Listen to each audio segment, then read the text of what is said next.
Barrister রুমিন ফারহানার নাম আপনারা শুনছেন না? ওই যে আমাদের এক হুজুরকে হারায় উনি জিতে গেল হাঁস মার্কা নিয়ে, শুনছেন কথা? উনি আবার আজকে বলতেছে যে একজন এমপি আমাদেরই পার্লামেন্টের, তিনি আমাকে নিয়ে ওয়াজে যায়া কুরুচিপূর্ণ মন্তব্য করেছেন, বাজে ভাষায় আমাদেরকে তুচ্ছ তাচ্ছিল্য করে কথা বলেছেন। আমরা মাননীয় স্পিকার আপনার কাছে আমি বিচার চাচ্ছি, জোর দাবি জানাচ্ছি।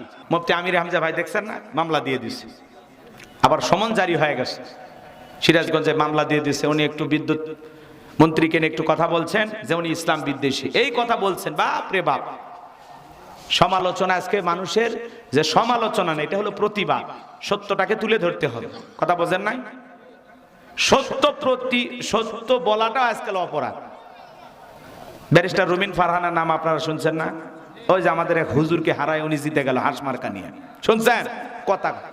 উনি আবার আজকে বলতেছে যে একজন এমপি আমাদেরই পার্লামেন্টের, তিনি আমাকে নিয়ে ওয়াজে যায়া কুরুচিপূর্ণ মন্তব্য করেছেন, বাজে ভাষায় আমাদেরকে তুচ্ছ তাচ্ছিল্য করে কথা বলেছেন। আমরা মাননীয় স্পিকার আপনার কাছে আমি বিচার চাচ্ছি, জোর দাবি জানাচ্ছি, আপনি একটা বিচার করে দেন। আপনি অন্যায় করবেন, প্রতিবাদ করব, ভালো কাজ করবেন, প্রশংসা করব। কথা বলে ঠিক কিনা? প্রশংসা পাবেন। দেশের কল্যাণে যারা এমপি মন্ত্রী হয়েছেন, দেশের কল্যাণে, মানুষের কল্যাণে কাজ করেন, সারা দেশের মানুষ আপনাদেরকে দোয়া করবে। কথা বলে ঠিক কিনা? আমরা একটা নতুন বাংলাদেশ গড়ার স্বপ্ন দেখতেছি, যেখানে কোনো টেন্ডারবাজি, চাঁদাবাজি, খুন ধর্ষণ থাকবে না, কোনো দুর্নীতি থাকবে না, দেশের টাকা বিদেশে পাচার হবে না। কথা বলে ঠিক কিনা? কারণ বিগত 16 বছরে দেশের টাকা পাচার হইতে হইতে এ দেশে আর কিচ্ছু নাই, লুটে পুটে খাইছে, কামড়ে কামড়ে খাইছে। আবারও যদি দুর্নীতি এই দেশে শুরু হয়, এইবার কোদাল দিয়ে খুঁড়ে খাবে। কথা কন ঠিক কিনা? অতএব আমরা আর দুর্নীতি দেখতে চাই না, আমরা একটা শান্তির বাংলাদেশ দেখতে চাই। যারাই নেতা হয়েছেন, আল্লাহ যেন তাদেরকে দেশ প্রেমিক হিসাবে কবুল করেন। চিল্লা এখন আমিন। আজকে আমাদের প্রিয় ভাই মুফতি আমির হামজা সংসদে কথা বলার সুযোগ পেয়েছেন। উনি সুযোগ পেয়ে বলেছেন যে আমাদের কুষ্টিয়া বিশ্ববিদ্যালয়ের পাশেই যে রাস্তার দুরবস্থা, 42 কিলোমিটার রাস্তা, কঠিন।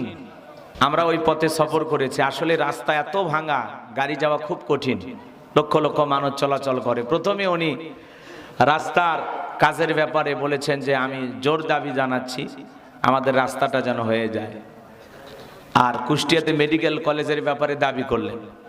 দুইটাই জনগণের জন্য। কথা বলেন ঠিক কিনা? এভাবে সংসদে অনেক আলোচিত এমপি আছে যাদের 2-1 মিনিট বক্তব্য, কথা শোনার জন্য পুরো দেশের 18 কোটি মানুষ তাকিয়ে থাকে। কথা বলেন ঠিক কিনা? কষ্ট হচ্ছে আপনাদের? তাহলে যুবক, গোপনে প্রকাশ্যে যা করো সব দেখতেছে কি? তাহলে গোপনে গুনাহ করা যাবে? কথা কন না কেন? গোপনের আমল তোমাকে আল্লাহর প্রিয় করবে, কিন্তু গোপনে যদি গুনাহ করো, এই গোপনের পাপ তোমাকে ধ্বংস করবে। কথা বলে ঠিক কিনা? আল্লাহ আমাদের সবাইকে ফিরে আসার তৌফিক দান করুন। চিল্লা বলেন আমিন। আর একটু জোরে বলুন আমিন। আমার ভাইরা, এরপরে লোকমান হাকিম বলতেছেন, ইয়া বুনাইয়া কিমিস সালাহ, হে আমার বর্ষে আমার কলিজার টুকরা সন্তান, সালাত কায়েম করো। সন্তানদেরকে নামাজের দাওয়াত দেওয়ার দরকার আছে না নাই? লোকমান হাকিম তার সন্তানদেরকে নামাজের কথা বলেছিলেন। প্রত্যেকটা বাবার উচিত তার সন্তানের কাছে নামাজের ওয়াজ করা। সন্তান যখন আস্তে আস্তে বড় হবে, বাচ্চাদেরকে মসজিদমুখী বানানোর দরকার আছে না নাই? আজকের শিশু আগামীর বাংলাদেশ। ছোট ছোট বাচ্চাদেরকে মসজিদমুখী বানাইতে হবে। সন্তানের হাত ধরে যে বাবা মসজিদে নিয়ে যাবে, পৃথিবীর সফল বাবা তারা। ছেলের হাত ধরে মসজিদে নিয়ে যাবে যারা। লোকমান হাকিম বলতেছেন, ইয়া বুনাইয়া কিমিস সালাহ, হে আমার বর্ষে আমার কলিজার টুকরার সন্তান, নামাজ কায়েম করা লাগবে। ছেলেটাকে আদর করে ডেকে ডেকে মসজিদে নিয়ে যান। বাবা হিসাবে আপনার আমার দায়িত্ব সন্তানকে নামাজি বানানো, ছেলে মেয়েদেরকে নামাজি বানানো, স্ত্রীকে নামাজি বানানো। কথা বলেন ঠিক কিনা? যার স্ত্রী নামাজ পড়ে না, ও আমার যুবক ভাইরা, যারা বিবাহ করেছেন শুনে যান, আপনার বিবি নামাজ পড়ে না, সেই বিবির কাছে আপনি কেমনে ঘুমান? আপনার স্ত্রী এক ওয়াক্ত নামাজ পড়ে না, আপনি কেমনে সেই বিবির কাছে ঘুমান? বিবিকে কি বলতে পারেন না, শোনাবো নামাজ পড়ো কলিজার বউ? আদর করে বলবেন, বিবিরে তোরে শুধু আমি দুনিয়াতে চাই না, তোরে আমি জান্নাতেও নিয়ে যেতে চাই। স্বামী স্ত্রী আমরা একই জান্নাতে যেতে চাই। শুধু দুনিয়াতে তোরে চাই না, আমি আখিরাতেও তোরে চাই। নামাজ পড়া শোনাবো, আদর করে বলেন, বুকের মধ্যে নিয়ে জড়ায় আদর করে বলেন। কথা বলেন ঠিক কিনা? আদর করে বলবেন, প্রথমে আদরের শাসন। আদরের কথা না বললে মাঝে মাঝে ধমক দেবেন, রাগ করে বালিশ নিয়ে নিচে ঘুমাবেন, যে নামাজ না পড়লে তোর কাছে আমি আর ঘুমাবো না, কথা কন।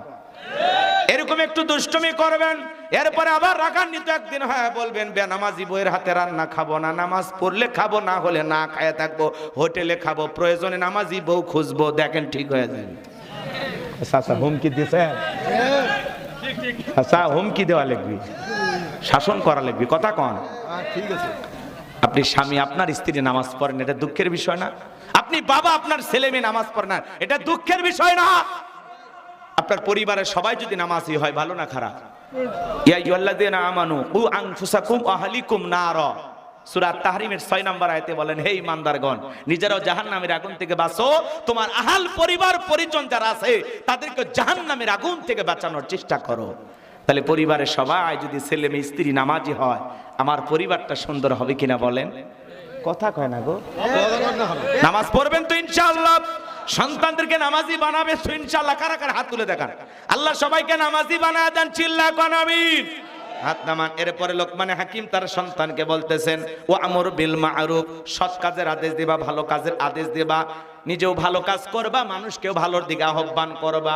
ওয়ানহা আনিল মুনকার, অসৎ কাজ থেকে মানুষকে বিরত রাখবা, নিজেও অন্যায় করব না, মানুষকে অন্যায় করতে দেব না।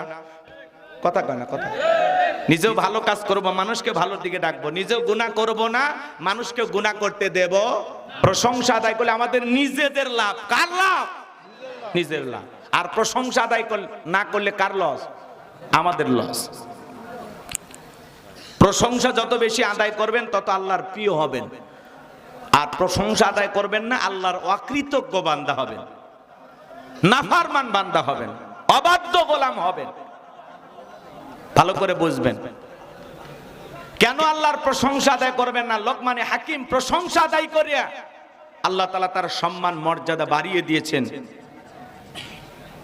তাকে আল্লাহ তাআলা এমন ভাবে স্মরণীয় করে রেখে দিলেন কিয়ামত পর্যন্ত। সুবহানাল্লাহ কোন। লোকমানে হাকিমের এত সম্মান মর্যাদা দিয়েছেন কি আল্লাহ। নবী না হওয়ার পরেও আল্লাহর একজন বান্দার কথা আল্লাহ তাআলা কোরআনুল কারীমের ভিতরে তার নামে একটি সূরা নাজিল করেছেন। আল্লাহু আকবার বলে। এই পোলাপান তো ভালো হইল না, পিছনে কথা কেন বলেন?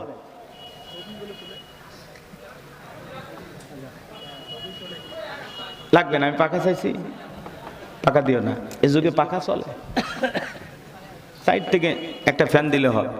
আর এই পাখাতে বাতাস দিলে এই ভিডিও যদি সোশ্যাল মিডিয়াতে প্রচার হয়, পৃথিবীর অন্য অন্য রাষ্ট্রের মানুষ বলে বাংলাদেশে এখনো এত গরিব, পাখা দিয়ে বাতাস করতেছে, একটা ফ্যান কেনার ক্ষমতা।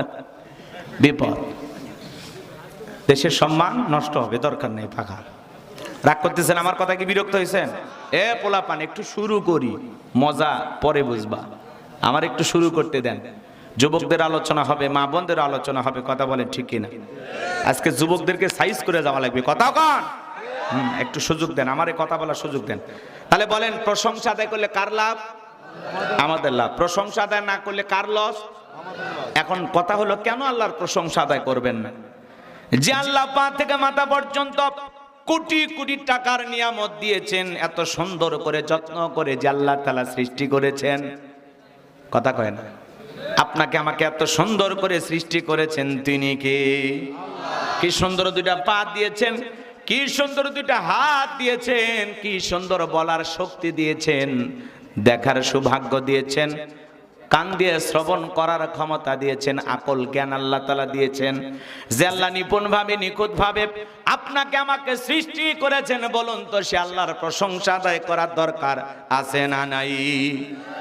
কেন আল্লাহর শুকরিয়া আদায় করবেন না? পৃথিবীর জমিনে তাকায় দেখেন, কত মানুষ দুইটা হাত নাই, দুইটা পা নাই, দুইটা চক্ষু নাই, কান আছে কিন্তু কথা শ্রবণ করতে পারে না, মুখ আছে খাইতে পারে, বলার শক্তি নাই। আল্লাহ বোবা বানাইলো না, ল্যাংড়া লুলা অন্ধ বানায় নাই। আল্লাহ এত সুন্দর করে নিখুঁত ভাবে প্রতিবন্ধী না বানায়া, আল্লাহ তাআলা নারী না বানায়া পুরুষ বানাইছে। আল্লাহ তাআলা চাইলে আপনাকে আমাকে মহিলা বানাইতে পারতো, নারী বানাইতে পারতো, না বানায় আল্লাহ আপনারা আমারে পুরুষ বানাইছে। আবার নারীদেরকে আল্লাহ তাআলা পুরুষ না বানায়া নারী বানাইছে। আবার তাকায় দেখেন কাউরে আল্লাহ পুরুষও বানায় নাই, মহিলাও বানায় নাই, আল্লাহ তাদেরকে হিজড়া বানাইছে। আল্লাহ চাইলে আপনারে আমার ওই হিজড়া বানাইতে পারতো কিনা, কথা বলেন, বলেন পারতো না? যে আল্লাহ তাআলা হিজড়া না বানায়া, বুবা না বানায়া, অন্ধ না বানায়া, এত সুন্দর করে যে মালিক আপনাকে আমাকে নিপুণ ভাবে সৃষ্টি করেছেন, সে আল্লাহর প্রশংসা আদায় করার দরকার আছে না নাই? পারস্যের কবি শেখ সাদী রহমতুল্লাহ আলাইহি, দুইটা পায়ের মধ্যে জুতা নাই, মনটা বড় খারাপ। আমি পারস্যের এত বড় কবি, আমার পায়ে এক জোড়া স্যান্ডেল নাই। পথ চলতে চলতে তাকায় দেখেন আল্লাহর এমন এক বান্দা জমিনের ওপরে বৈশা আছে যার দুইটা পা নাই। শেখ সাদী রহমতুল্লাহ আলাইহি সিজদায় লুটিয়ে পড়লেন, চোখের পানি ছেড়ে দিয়ে কাঁদেন আর বলেন, আল্লাহ, এই জমিনে তোমার এমন বান্দা আছে যার দুইটা পা নাই, স্যান্ডেল পায়ে দেবে কোথায়? আর আমার পায়ে জুতা নাই, আমি মন খারাপ করেছি, আল্লাহ আমারে তুমি মাফ করে দাও। ওই বান্দার চাইতে কোটি কোটি গুণ তুমি আমারে ভালো রাখছো, বলেন আল্লাহু আকবার। একবার কুড়িগ্রাম জেলা ওয়াজ করতে গেছিলাম, আমার আগে অন্ধ হাফেজ সাহেব বয়ান করেছিলেন বাজান, একসাথে খাওয়া দাওয়া করতেছিলাম, হঠাৎ করে বিদ্যুৎটা চলে গেল। আমি বললাম, ভাই তাড়াতাড়ি আলোর ব্যবস্থা করেন। অন্ধ হাফেজ সাহেব হাতটা ধরে বলে, হুজুর 52 বছর হয়ে গেল আমার চোখে কোনো আলো নাই।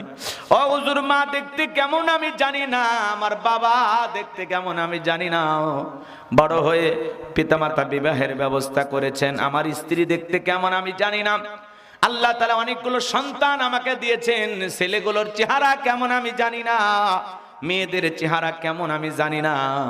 ও হুজুর, আল্লাহর আসমানটা দেখতে কেমন জানি না, জমিনটা দেখতে কেমন আমি জানি না। ও হুজুর, 52 বছর আমার চোখে কোনো আলো নাই, আমি মন খারাপ করি নাই। কিয়ামতের ময়দানে যেদিন আল্লাহ তাআলা আমার চোখের আলো ফেরায় দেবেন, ওই দিন সর্বপ্রথম যেন আমি